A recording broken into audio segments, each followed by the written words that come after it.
Ibu-ibu, mari kita sehati dan sepakat untuk sama-sama berdoa.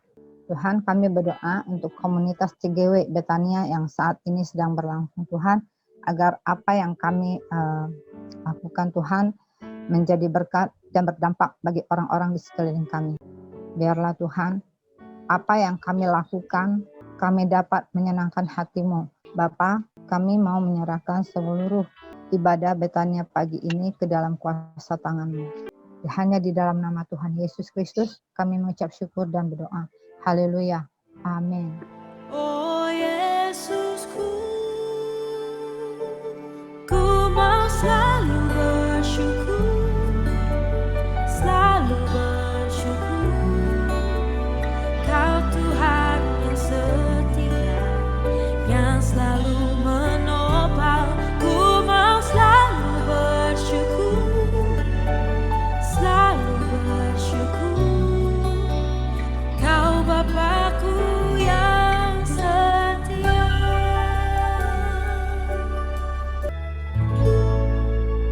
Bu, mari kita berdoa. Terima kasih Tuhan untuk pagi ini. Terima kasih untuk kasih-Mu yang selalu menyertai kami. Kami mengucap syukur untuk kesehatan yang Tuhan berikan, sehingga kami saat ini boleh berkumpul bersama di komunitas Betania. Kiranya Tuhan memimpin persekutuan ini dari awal hingga akhir. Dalam nama Tuhan Yesus kami berdoa. Amin. Mari kita naikkan satu pujian, Yesus sumber pengharapan. Saat ku berbeban berat, saat ku hilang harapan, hanya Kau Tuhan jawaban hidupku.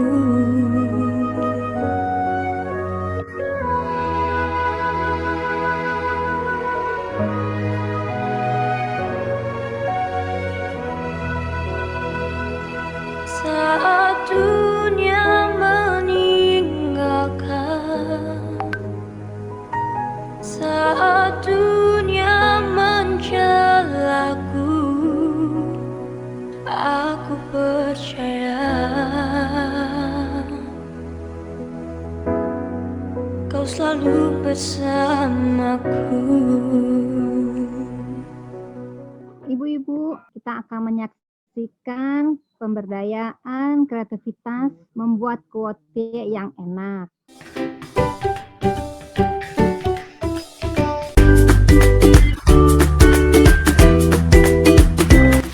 Selamat pagi ibu-ibu cantik. Selamat tahun baru di tahun 2021.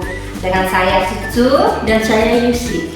Pagi ini kita akan belajar cara membuat kuotie. Nah, bahan-bahan yang kita perlukan adalah Daging ayam, udang, kucai yang diiris-iris seperti ini, dan kulit pangsit, terus air, telur, dan bebek ya ibu-ibu ya. terus pecai yang diiris-iris kecil, terus diremas-remas jadi seperti Kasih garam ya supaya airnya keluar. Airnya keluar.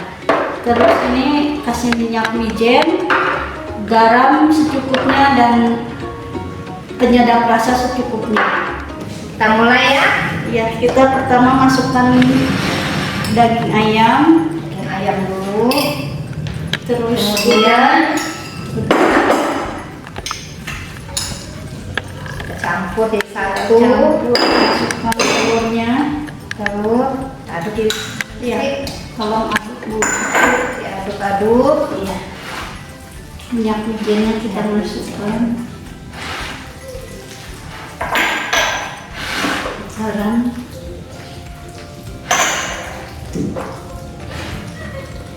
Minyak rasa. diaduk sampai merata Bu. Siap diusik. Aduk-aduk.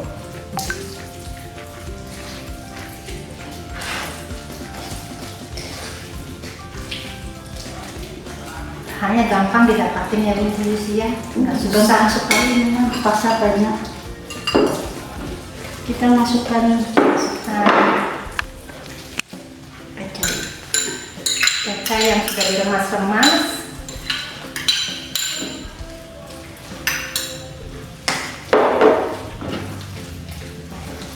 dan kucai.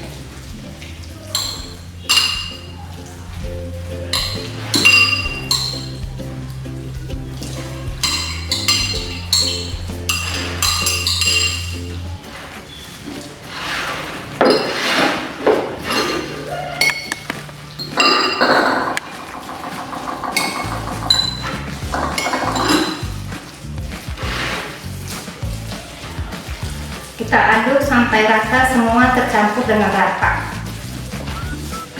Nah, udah ya Bu Lucia, udah rata ya ini ya.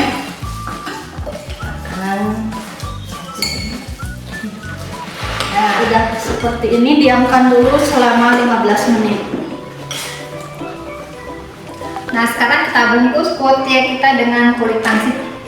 Ibu-ibu, tangannya kita udah cuci bersih ya. Masukkan sedikit kulit pangsit, secukupnya aja biar bisa, jangan terlalu banyak-banyak. Pinggirannya kita kasih air sedikit, kemudian kita lipat dan kita lipat-lipat pinggirnya.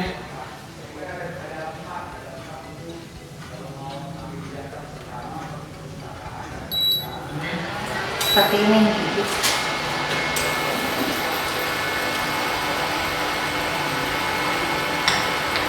Kita bikin sampai adonan habis.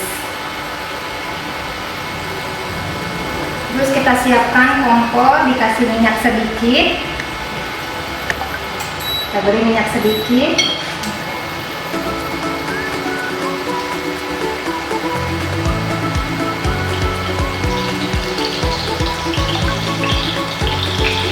Kita masukkan adonan.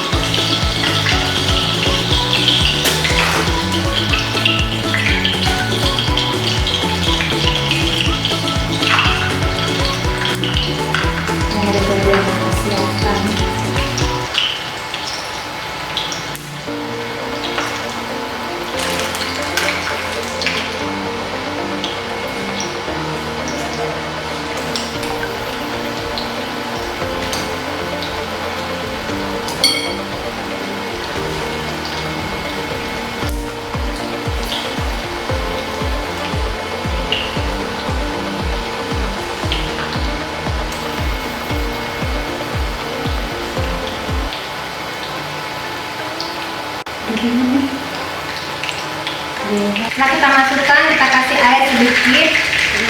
Dikasih airnya kalau ada ininya udah kuning ini, Mulai ada kekuningan sedikit, kita kasih air. kita beri air.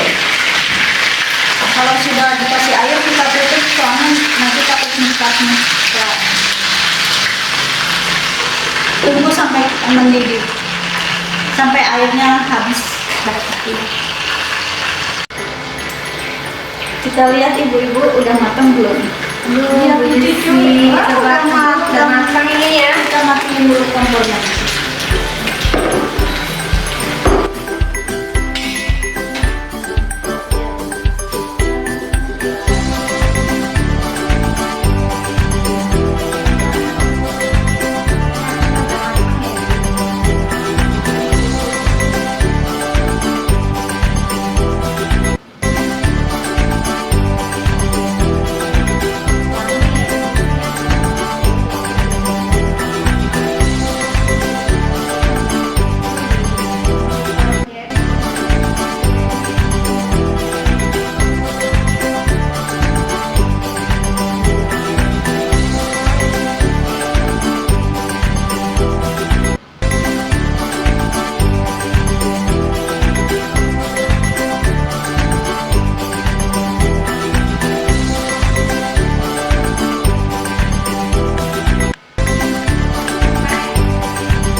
Selamat pagi ibu-ibu yang dikasih Tuhan. Selamat pagi.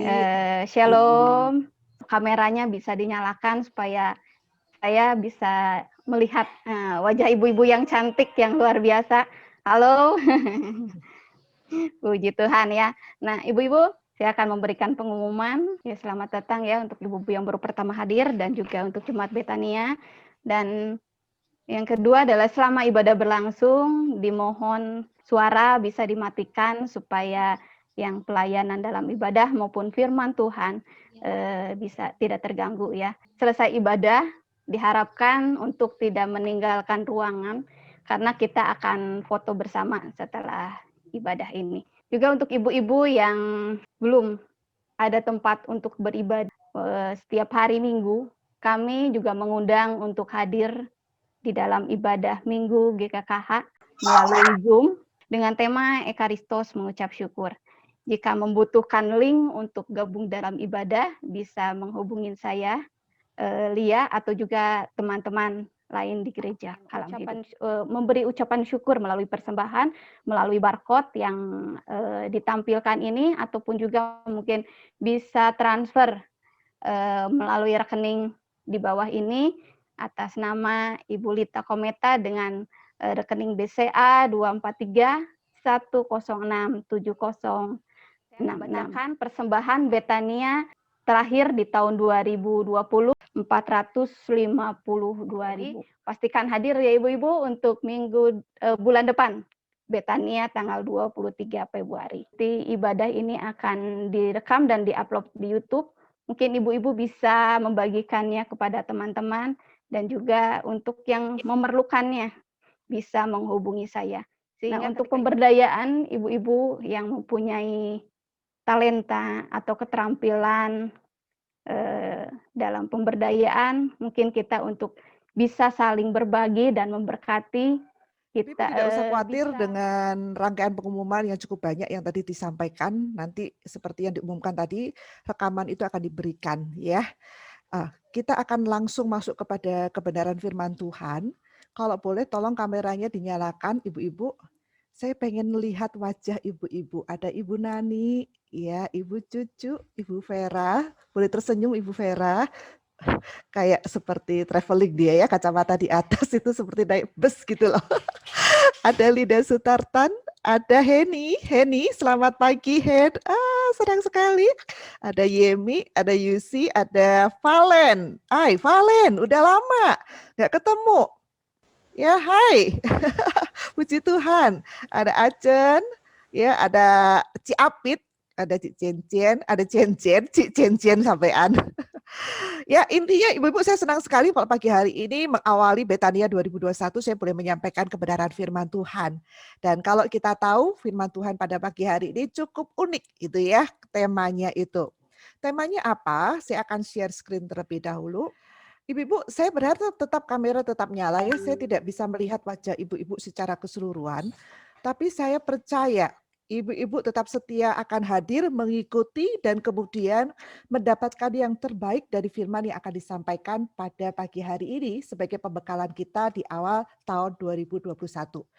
Nah, mari kita tundukkan kepala kita, sekali lagi kita berdoa. Sekali lagi ke Tuhan kami mengucap syukur kalau pada pagi hari ini kami boleh Engkau kumpulkan di tengah-tengah kesibukan kami sebagai ibu rumah tangga, sebagai pendamping bagi keluarga-keluarga yang hari ini Engkau izinkan hadir dalam hidup kami.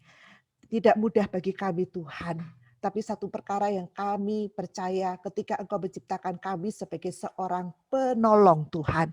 Artinya, Engkau sudah memperlengkapi kami lebih daripada suami kami, daripada anak-anak kami, untuk menolong mereka tetap tercukupi, tetap merasa aman, meskipun Tuhan, untuk sementara waktu kami akan duduk diam, mendengarkan suara Tuhan, dan memastikan bahwa hidup kami sesuai dengan firman Tuhan.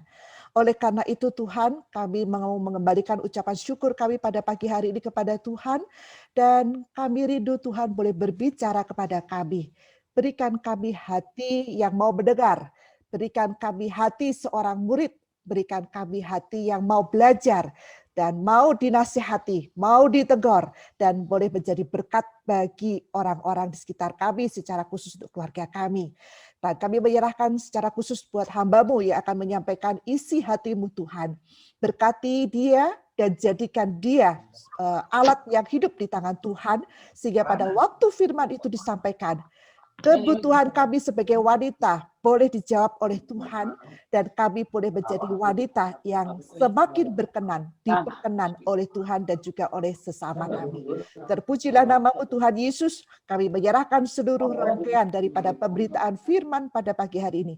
Dari awal sampai pada akhirnya, nama Tuhan Yesus yang kami kasihi dipermuliakan. Amin. Tema pada pagi hari ini adalah salahkah bila aku cemburu? Konotasi daripada tema ini konotasinya lebih ke arah negatif atau positif sebenarnya. Kalau kita perhatikan, kita seringkali mendengar kata gini, kamu lagi jealous ya? Oh ya, itu adalah satu kalimat yang sebenarnya kembaran dari kata cemburu. Kamu jealous ya? Kamu lagi cemburu ya? Nah, kata jealous ini, Ibu, kalau diterjemahkan ternyata bicara tentang sebuah perasaan yang ada di dalam diri setiap manusia, gitu ya. Dan hari ini kita bicara tentang diri kita sebagai seorang perempuan yang arahnya itu kepada iri atau dengki. Pierre ini siapa? Dia adalah seorang pujangga, seorang aktor yang dari Inggris yang sangat luar biasa sekali. Dia juga seorang penulis dari drama-drama yang pada zaman itu selalu ditunggu penampilannya. Dia berkata begini, wahai hati-hatilah tuanku akan kecemburuan. Ia seumpama monster bermata hijau. Nah, ibu-ibu bisa bayang ya, kalau seorang dramawan gitu ya, seorang pujangga, seorang aktor, seorang artis, seorang seniman, dia berkata tentang cemburu itu, dia berkata hati-hati nih gitu ya. Nah, tuanku ini dimaksud siapa? Tuanku ini berbicara tentang satu pribadi yang hendak ia ajak bicara, yang ia ingatkan hati-hati nih dengan kecemburuan. Kenapa? Karena kecemburuan menurut dia itu seperti monster bermata hijau. Apa maksudnya monster bermata hijau? Nah, ibu-ibu, sebelum saya menjelaskan apa maksud daripada monster bermata hijau ini, ibu-ibu, saya mau bertanya kepada ibu-ibu, kira-kira kecemburuan itu ada di dalam diri kita atau di luar diri kita? Di dalam. Di dalam kita, betul, thank you sekali. Ya, monster ini tidak di luar kita, di dalam diri kita. Dan yang paling mengerikan, monster itu tuh ada di dalam jiwa kita ini loh, ibu-ibu. Satu kali ada seorang pengembara, dia melakukan sebuah perjalanan dan dia bertemu dengan dua orang gitu, yang saya anggap bahwa ini adalah dua orang wanita, karena kita bicara tentang konteks kita sebagai wanita. Dan pengembara ini berkata kepada dua orang yang tanpa mereka sadari, dua orang ini ternyata jiwa mereka itu, monster-monster hijau yang ada di dalam jiwa mereka itu sedang bergeliat. Ya, bergeliat itu artinya ada apa? Artinya meskipun mereka berjalan bersama-sama, gitu ya, meskipun sepertinya mereka berkawan, bersahabat, tetapi ada perasaan-perasaan yang tidak enak yang mulai muncul di dalam percakapan-percakapan mereka. Nah, si pengembara ini kemudian berkata kepada dua orang ini, dia berkata begini, hai kawan, apapun yang kau minta hari ini, ya pasti akan dikabulkan. Tetapi ingat ya, orang kedua yang meminta itu akan mendapatkan 2 kali lipat. Nah, kira-kira nih ibu-ibu, dua orang ini kita sebut aja A dan B, gitu ya. Mana yang terlebih dahulu meminta? Kalau ini yang baju coklat ini itu adalah orang pertama, yang garis-garis ini adalah orang kedua nih. Kira-kira yang mau menjadi orang pertama itu yang mana? Kayaknya dua-duanya saling mempersilahkan. Saling garis-garis. Yang kemana nih? Yang Ayo kedua. perhatikan dulu nih ceritanya ya. Kalau orang pertama ini minta uang kurang lebih, oke, saya mau minta satu uang senilai 2 juta yang coklat. Yang kedua dapat nilai berapa? 4 juta. Oke. Kalau yang pertama ini bilang saya kepingin sekali mendapatkan berlian 5 karat. Yang kedua dapat berapa? 10. 10 karat. Good ya. Nah, kira-kira pada waktu mereka mendengar pesan yang sama ini, siapa yang mau menjadi orang pertama dari kedua orang ini? Gak ada yang mau. Yang kedua. Kenapa tidak ada yang mau? Oh, bagus. Yang kedua. Ada. Kenapa? Kenapa Lebih tidak ada banyak yang mau? Kedua. Karena lebih enak jadi orang kedua, betul nggak? Iya. Iya. Ya, betul ya, logikanya begitu Iya. kan? Nah, ibu-ibu apa yang terjadi dengan dua wanita ini gitu ya? Ibu kan kita sama-sama wanita ya. Kalau kita mendengar pesan yang pertama, pesan yang sama dengan teman kita, pasti kita akan bilang, kamu aja deh yang minta. Betul nggak? Setuju nggak? Ya, Iya. kita jujur nih, ya kan? Nah, kalau Iya. kita mendengar sama-sama pesan ini, dan kemudian pasti kita akan berkata, dan teman kita juga berkata, enggak, kamu aja gitu. Ya, kalau kamu minta, aku nanti juga dapat yang kedua. Nah, ibu yang terjadi dengan perempuan ini juga begitu. Pada waktu mereka saling menunggu, saling mendorong supaya salah satu dari mereka untuk bicara terlebih dahulu, dua-duanya tidak mau menjadi orang yang pertama. Lalu yang terjadi apa? Ibu bisa kebayang kalau dua orang wanita bertengkar hebat, kira-kira yang terjadi apa? Kira-kira reaksinya seperti apa nih? Orang dua perempuan kalau sedang marah, kesel gitu ya, Jambak-jambakan. betul, betul sekali. Ya, mereka mukanya mulai merah gitu kan. Kemudian mereka mulai tampar gitu ya, mulai pukul kamu, saling dorong, pukul, tampar, tarik rambut, coba, aduh, hebat sekali. Kenapa? Karena mereka nggak mau jadi orang yang pertama. Dan ibu-ibu apa yang terjadi? Salah satu dari keduanya itu akhirnya kalah gitu kan, dan di posisi yang lemah, dan pada waktu dia dicekik sama perempuan yang kedua, perempuan kedua ini berkata, cepat kau ajukan permintaan kamu. Dan orang perempuan yang lemah ini kemudian dia berkata begini, oke, saya akan ajukan. Saya minta supaya mata sebelah kanan saya dibutakan. Teling, butalah ibu dia, mata kanannya. Kira-kira orang kedua, apa yang dia dapat? Dua-duanya buta. Dua-duanya buta. Ibu-ibu, dari apa-apa. kisah ini kita bisa mendapatkan sebuah nilai, sebuah pelajaran. Hati-hati loh. Nangkep ya apa yang dimaksudkan oleh Shakespeare ini dengan yang namanya kecemburuan. Kenapa? Karena kecemburuan itu ada di dalam jiwa kita. Dan kecemburuan itu sangat merusak jiwa kita. Dan Rasul Paulus berkata demikian, ibu-ibu. Meskipun kecemburuan ini sangat merusak jiwa seseorang, tetapi kalau kecemburuan itu dibawa kepada Tuhan, ternyata Rasul Paulus juga menggunakan kata yang sama, tetapi konteksnya itu berbeda. Rasul Paulus berkata bahwa ada sebuah kecemburuan yang sifatnya itu ilahi. Kalau tadi gitu ya, kecemburuannya itu tercela karena sifatnya ingin semuanya itu tertuju buat diri sendiri, egois gitu ya, tidak mau kalah dengan orang lain, mau mendapatkan yang terbanyak untuk diri sendiri, rela menghancurkan orang lain. Tapi ibu-ibu, kecemburuan jenis yang kedua ini berbeda. Di dalam 2 Korintus 11 ayat 1 sampai ke 3, alangkah baiknya jika kamu sabar terhadap kebodohanku yang kecil itu. Memang kamu sabar terhadap aku, sebab aku cemburu kepada kamu dengan cemburu ilahi. Karena aku telah mempertunangkan kamu kepada satu laki-laki untuk membawa kamu sebagai perawan suci kepada Kristus. Tetapi aku takut kalau pikiran kamu disesatkan dari kesetiaan kamu yang sejati kepada Kristus, sama seperti Hawa diperdayakan oleh ular itu dengan kelicikannya. Ibu-ibu perhatikan ya, apa yang dikatakan oleh Rasul Paulus ini kepada jemaat. Pada waktu Rasul Paulus berbicara kepada jemaat, alangkah baiknya jika kamu sabar terhadap kebodohanku yang kecil itu. Kenapa? Ya, karena hari itu Rasul Paulus itu dalam posisi yang sangat emosional.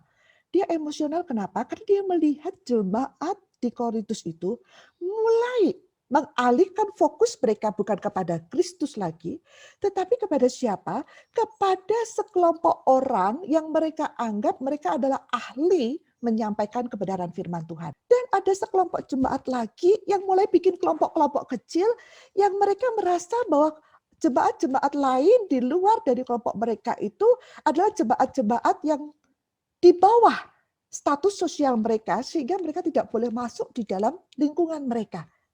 Nah, ibu-ibu, fokus-fokus yang tidak benar inilah yang membuat Rasul Paulus berkata begini. Sebab kenapa aku sampai begini gitu ya? Karena aku cemburu. Ibu-ibu perhatikan, ya. Tapi ketika Rasul Paulus berbicara tentang cemburu ini, dia tidak berhenti pada diri sendiri. Dia berkata, dia memberikan Dia cemburu karena dia punya satu motivasi, dia melihat orang-orang yang ia kasih, itu jemaat-jemaat di Korintus itu, kalau mereka tidak segera kembali kepada Kristus, maka mereka akan celaka. Maksudnya apa, Ibu? Maksudnya begini. Ketika Rasul Paulus mengingatkan kepada jemaat, dia mulai melihat ini bukan untuk kepentingan dia loh. Ini semua untuk kepentingan daripada jemaat. Untuk kepentingan daripada Allah. Kenapa? Kalau sampai jemaat itu dibiarkan melihat satu pribadi yang bukan pribadi Tuhan Yesus. Mereka melupakan apa yang Tuhan pernah kerjakan dalam kehidupan mereka berkeluarga, dalam kehidupan mereka pribadi.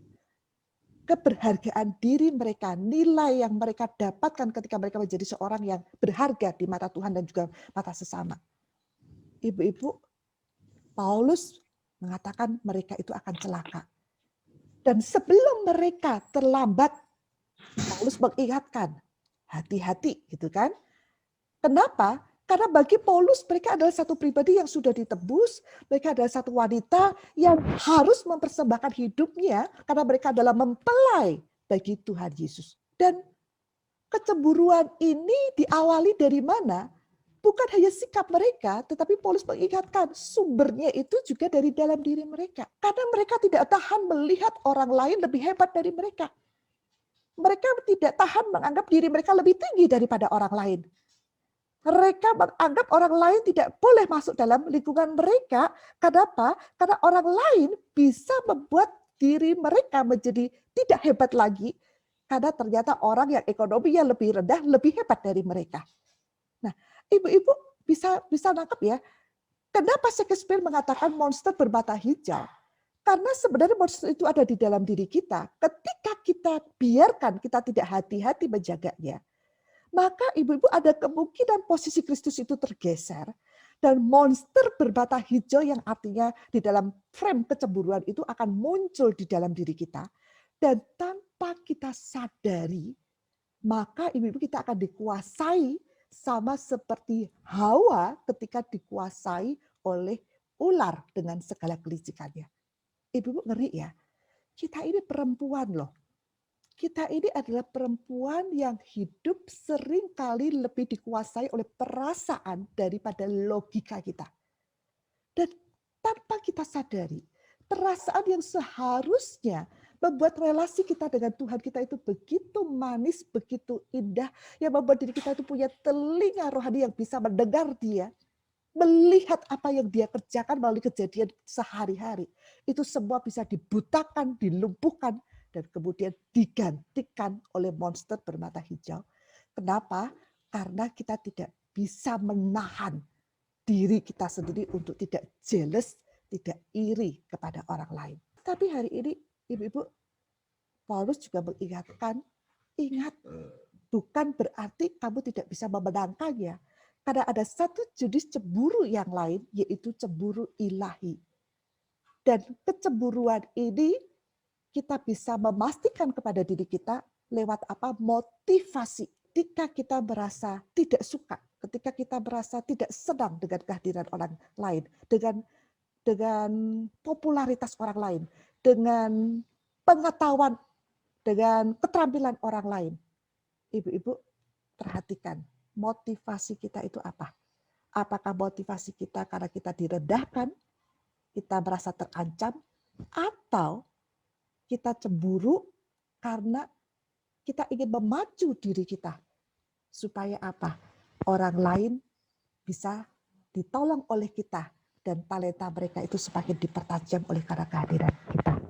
Nah, Ibu perhatikan apa yang membedakan antara cemburu yang dimaksudkan oleh Shakespeare dengan Rasul Paulus adalah berbicara tentang motivasi dan tujuan pada waktu spirit yang gak benar ini mulai muncul di dalam diri kita. Apa sih penyebabnya, Ibu-ibu?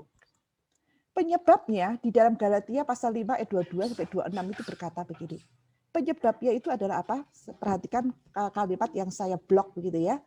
Paulus mengatakan juga begini, barang siapa yang menjadi milik Kristus Yesus, ia telah menyalibkan daging dengan segala hawa nafsu dan keinginannya.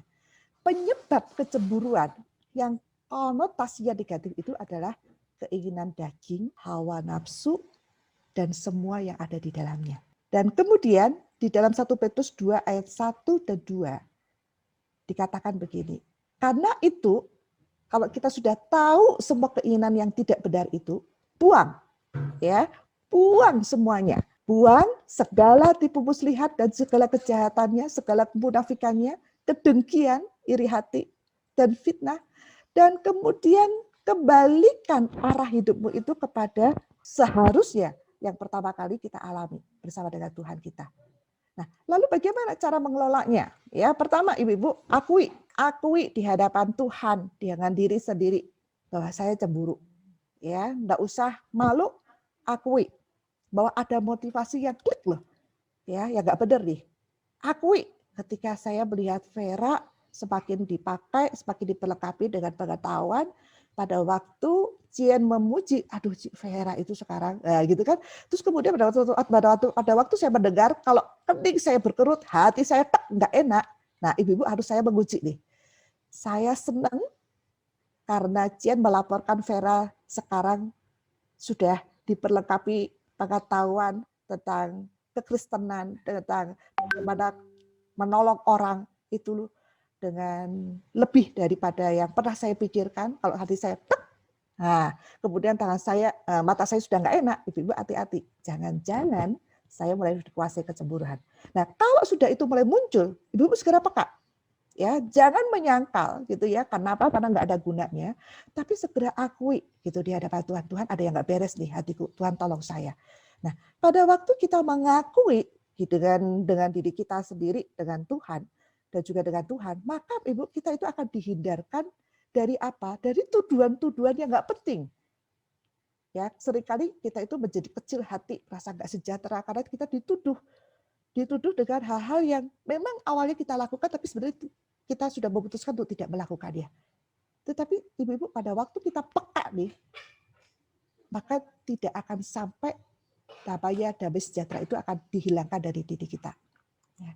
Kemudian yang kedua adalah apa Ibu-ibu? Akui bahwa itu sesuatu yang membuat diri kita itu bisa membuat Allah itu juga cemburu. Kenapa? Karena Allah tidak mau membagi diri kita dengan orang lain. Kalau kita tidak mau membagi suami kita dengan orang lain, kalau kita tidak mau membagi ya kasih sayang anak kita kepada kita dengan orang lain, Ibu-ibu apalagi Allah dengan kita. Dia tidak pernah mau membagi kita dengan orang lain. Ya, oleh karena itu kalau kita tahu nih bahwa itu sesuatu yang melukai hati Allah kita, akui gitu ya, akui bahwa itu sesuatu yang sangat melukai hati Allah kita dan kemudian sesali Ibu. Ya, sesali. Daud berkata begini, ketika hatiku terasa pahit dan buah pinggangku tuh menusuk-nusuk rasanya. Ibu bisa kebayang ya, nggak enak sekali kalau kita dikuasai dengan yang namanya roh kecemburuan. Ya, Paulus mengatakan itu sampai tulangnya, hatinya itu pahit. Tetapi bagaimana dia mengatasinya? Dia kembali diingatkan akan janji Allah. Sekalipun dagingku dan hatiku habis lenyap, dia ingat gunung batuku dan bagianku tetaplah Allah selama-lamanya. Jadi apa yang harus kita lakukan? Pada waktu kita mengakui bahwa itu sesuatu yang nggak benar, yang bisa merusak jiwa kita, ingat janji firman Tuhan, Ibu-ibu. Apapun yang Tuhan ingatkan itu hidup, izinkan Allah menghidupkannya.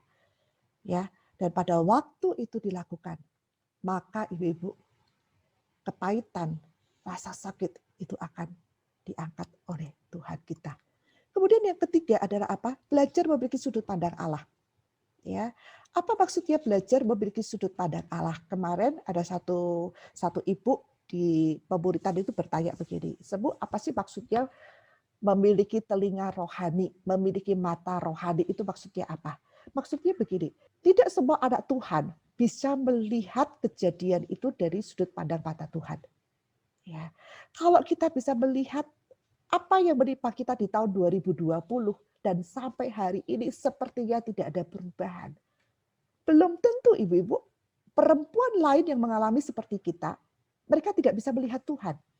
Ada perempuan-perempuan yang tidak bisa melihat Tuhan. Akhirnya adalah apa? Mereka ke pengadilan agama dan kemudian mereka bercerai. Tapi kalau ada orang yang bisa melihat dari sudut pandang Tuhan, maka mereka melihat meskipun suami di PHK, Meskipun kondisi ekonomi tidak berubah, bahkan cenderung terpuruk, ibu-ibu dia akan melihat itu masih ada titik-titik baik, ada benih-benih baik. Dia masih bisa melihat bahwa sampai hari itu Tuhan itu tidak pernah meninggalkan dia, mencukupi segala kebutuhan dia. Dan ibu-ibu, itu artinya kita melihat segala sesuatu dari sudut pandang Allah, melihat dengan mata rohani, mendengar dengan telinga rohani, dan merespon dengan respon yang seperti yang Allah punya. Artinya apa? Artinya mulai belajar melihat orang lain dengan segala keunikan mereka, melihat bahwa setiap orang lain ketika diberikan kelebihan, mereka memiliki tanggung jawab yang lebih daripada kita yang tidak diberikan kelebihan. Andai kita tidak diberikan kelebihan sama seperti orang lain, ibu-ibu, ada orang yang tidak punya kelebihan seperti yang kita miliki. Ya, Efesus mengingatkan, setiap diri kita itu unik, kembar identik pun tidak sama seperti kita. Dan Tuhan punya tujuan sendiri, maksud sendiri untuk setiap diri kita. Dan kalau kita punya sudut pandang Allah ini, maka ibu-ibu, keinginan untuk membandingkan diri kita dengan orang lain itu tidak akan pernah ada. Yang ada justru adalah apa? Melihat kira-kira apa ya yang bisa dikerjakan untuk menolong orang lain. Yang kita kerjakan justru adalah mensupport orang lain supaya orang lain itu bisa sama mendapatkan berkat seperti kita. Ibu-ibu, hari Minggu kemarin saya bercerita kepada jemaat. Kalau ibu-ibu melihat IG dan Facebook saya, mungkin ada ibu-ibu yang berkata begini, aduh malu-malu ini ya hamba Tuhan ya. Masa bukannya Facebooknya diisi dengan firman, malah tawaran untuk beli jeruk, untuk beli anggur, untuk beli alpukat, untuk beli mangga. Ibu-ibu, kalau ibu-ibu malu, saya tidak malu. Ya, kalau ada jemaat malu, ya saya itu hak mereka gitu loh ya. Tapi saya berani mempertanggungjawabkan apa yang saya lakukan itu adalah sesuatu bukan untuk diri saya, tetapi untuk Tuhan dan untuk sesama saya. Dan saya tidak peduli ibu-ibu, kenapa? Karena saya punya alasannya gitu loh. Ya, dan kemarin hari Minggu saya cerita gitu loh. Ya, bahkan sampai yang terakhir itu ya, pada waktu saya menolong satu janda dengan 2 anak, dia punya teman supplier dan dia menawarkan bisa bantu saya nggak untuk share karena dia tahu bahwa saya juga punya jaringan yang cukup banyak gitu ya untuk bantu share. Dan kemudian ternyata anggur yang ia informasikan itu tidak sesuai dengan bukan tidak sesuai ya, jenisnya sama, yaitu anggur beri hijau gitu ya. Tapi saya tidak tahu kalau anggur beri hijau itu ternyata kalau dalam posisi masih muda, itu tuh asemnya cenderung lebih asam daripada yang sudah tua. Nah, dus pertama datang ibu-ibu, ya karena yang beli itu kebanyakan dari komplek TKI gitu kan. Pada waktu saya distribusiin ke mereka, dan mereka bilang, Ci, kenapa kok asam sekali? Wah, saya juga kaget ya ibu-ibu ya. Kenapa? Karena jujur ada kala saya itu bertindak sangat impulsif, bodoh gitu ya. Gampang sekali dimintain tolong orang. Jadi ketika saya tanya, gimana anggurnya kamu udah cicipin belum? Sudah. Enak enggak? Oh manis. Memang ada asam-asamnya karena ini anggur beri gitu ya. Tapi ada manisnya, seger pokoknya sih. Nah, saya adalah tipikal orang yang kadang-kala ya udahlah percayalah dengan apa yang engkau rekomendasikan gitu kan. Jadi saya sampaikan dan saya share. Dan ibu-ibu ternyata di dus pertama itu banyak orang yang kecewa. Kenapa? Karena anggur yang kelihatannya manis itu ternyata pada waktu mereka cobain lebih banyak asamnya daripada manisnya. Nah, tapi ibu-ibu ajaib bin ajaib. Ajaibnya adalah apa? Mereka itu memang ada beberapa yang dikembalikan begitu ya kepada saya. Dan bahkan ada yang dimakan. Bayangkan, mereka sudah saya antar, mereka makan, mereka komplain, saya ambil lagi dan mereka tanya, ini boleh nggak saya ganti dengan uang? Karena saya sudah makan beberapa. Dan saya mengatakan tidak usah, kembalikan saja sisanya, uangnya saya kembaliin.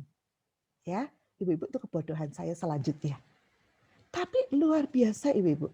Ya, ketika hati saya, motivasi saya baik, saya tidak mau membuat orang celaka, saya tidak mau membuat orang rugi, meskipun saya harus rugi, barangkali begitu ya.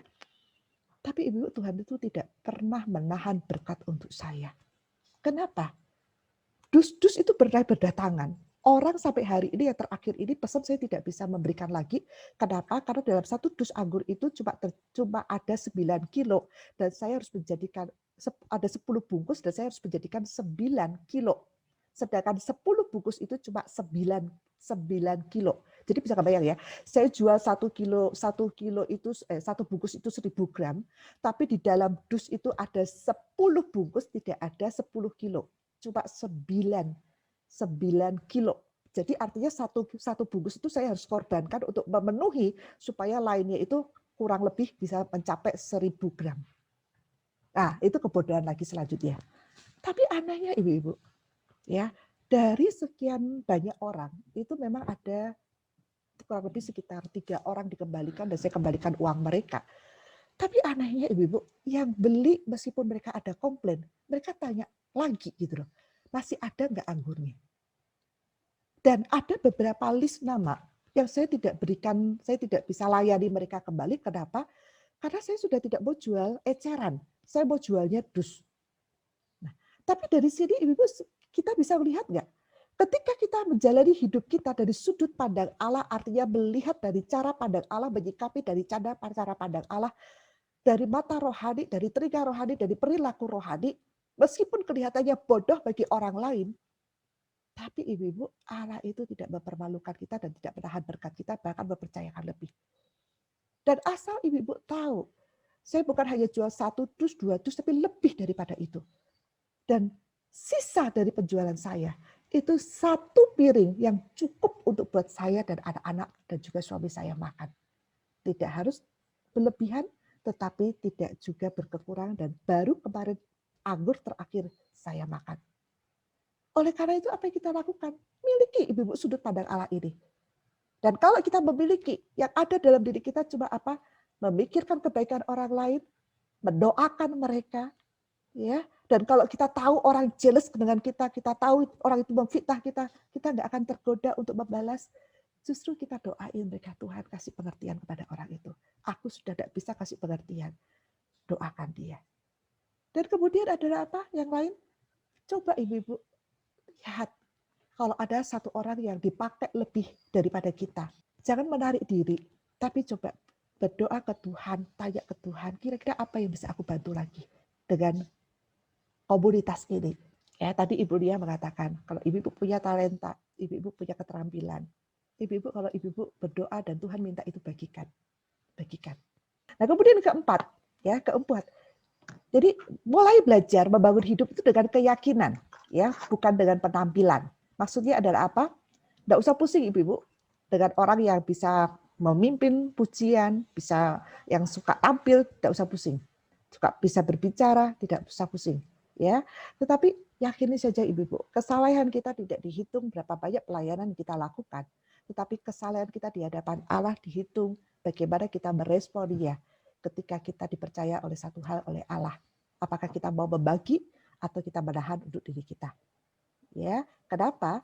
Karena Allah kita adalah Allah yang setia dan kesetiaannya itu tidak berpegang kepada keegoisan kita, kegagalan kita, kebodohan kita, tetapi dia berpegang kepada kesetiaannya. Ketika dia berjanji tidak akan meninggalkan kita, maka dia tidak akan meninggalkan kita. Dengan alasan apapun dia tidak akan meninggalkan kita. Dan yang terakhir, ibu-ibu, kembangkan satu semangat, satu spirit untuk apa? Selalu puas. Ya, selalu puas. Kenapa? Karena 1 Timotius berkata, ibadah itu kalau disertai rasa cukup, pasti memberikan keuntungan yang besar. Mari kita berdoa. Sekali lagi Tuhan, kami mengucap syukur karena waktu yang kami miliki sangat terbatas. Tapi kami boleh melihat Engkau adalah Allah yang tidak terbatas. Ketika Engkau berkati kami, menolong kami menjadi wanita yang jauh lebih peka lagi, bersikap ketika menghadapi tantangan di tahun 2021 secara khusus menjaga supaya kami tidak dikuasai oleh roh kecemburuan. Kami mau terima firman-Mu Tuhan. Dan kami mempercayakan sekali lagi perjalanan kami ke depan. Kami meyakini bahwa Engkau adalah Allah yang setia, tidak akan pernah meninggalkan kami, dan kami tetap akan bisa menjalankan peranan kami sesuai dengan apa yang Tuhan inginkan, dengan motivasi yang benar, dengan hati yang tulus, dan semuanya boleh diperkenan oleh Tuhan. Terima kasih untuk kehadiran ibu-ibu pada Betania pada pagi ini. Mohon Tuhan kau berkati mereka dengan kesetiaan daripada Tuhan, dan izinkan Tuhan kami boleh tetap berfellowship, karena di dalam fellowship inilah kami menemukan Engkau dan kami menjadi pribadi yang tahu bagaimana menghargai diri kami, hidup kami, dan juga dalam namamu Tuhan Yesus. Mari ibu kita arahkan hati kita dan menerima berkat Tuhan. Biarlah damai sejahtera daripada Tuhan Yesus kita yang sudah mati di atas kayu salib, dan pemeliharaan daripada Allah Bapa dan pertolongan daripada Roh Kudus boleh menyertai perjalanan kita mulai hari ini sampai kita bertemu dengan Dia. Dalam nama Yesus kita hidup. Nanti mari kita katakan amin. Amin. Amin. Tadi Ibu Dani tanya gimana sih caranya gitu break room. Kemarin kamu nggak datang sih hari Rabu kita. Ya oke. Ibu kalau mau belajar ya lebih belajar lagi nanti di Rabu. Tapi malam ya, kita pemuritan, di situ kita banyak belajar tentang banyak hal. Baik, sekarang kita senyum, berikan senyum yang terbaik gitu ya. Kalau hari ini Ibu diberkati Tuhan, kasih jempolnya, tahan dulu, hitung mundur 5, 4, 3, 2,